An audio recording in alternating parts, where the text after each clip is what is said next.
गांधी जी लगातार दलित, पिछड़े, आदिवासी, अति पिछड़े और अल्पसंख्यक वर्ग के जो विद्यार्थी हैं, जो शिक्षक हैं, जो कर्मचारी हैं, उससे लगातार मिल रहे हैं। ये एक दिन की बात नहीं है। कई मीटिंगों के बाद और पिछले दिनों जब वो बिहार गए थे, दरभंगा के वेलफेयर हॉस्टल में, डॉक्टर अंबेडकर हॉस्टल में, उसी वक्त कांग्रेस के अन्य कार्यकर्ता और नेता भी बिहार के लगभग सभी हॉस्टल को विजिट कर रहे थे।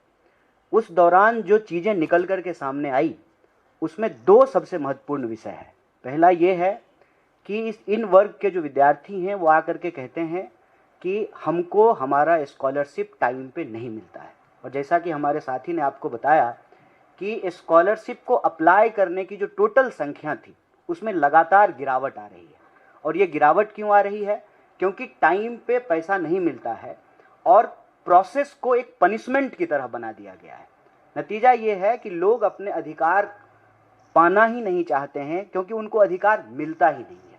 तो जो पोस्ट मैट्रिक स्कॉलरशिप का मुद्दा है, उसको लेकर के और हॉस्टलों में जो लिविंग कंडीशन है, जो रहने की हालत है, उसको लेकर के आज उन्होंने एक चिट्ठी लिखी है आदरणीय प्रधानमंत्री जी को।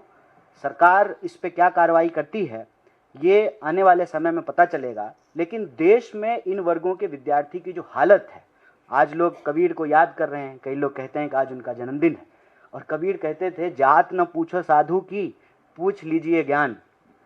तो आज हालत ये है कि कबीरा तेरे देश के कैसे लोग महान, जात ही पूछे एकलव्य की, परा रहन दे ज्ञान, काटे उसका अंगूठा, दे अर्जुन को तीर कमान। ऐसी परिस्थिति बना दी गई है कि लोगों के जो संवैधानिक अधिकार हैं, वो अधिकार से उनको इस तरह से वंचित रखा जा रहा है कि उनको कोई भरोसा ही नहीं है कि यह अधिकार उनको प्राप्त होगा।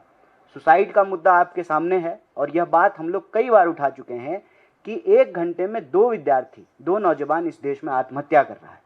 इस देश के भीतर हॉस्टलों की जो लिविंग कंडीशन है, जो सरकारी संस्थान है, उनकी जो स्थिति है, जो उनका इंफ्रास्ट्रक्चर है, स्वाभाविक रूप से उसमें गरीब विद्यार्थी पढ़ने के लिए विवश हैं और सरकार उनके लिए एक तो बजट कम करती रहती है। लगातार भारत में शिक्षा के बजट को कम किया गया है, इसको बढ़ाया नहीं गया है। और जो SC/ST सब प्लान का पैसा है, राज्य की सरकारें और केंद्र की सरकारें उसको लगातार डाइवर्ट करती है।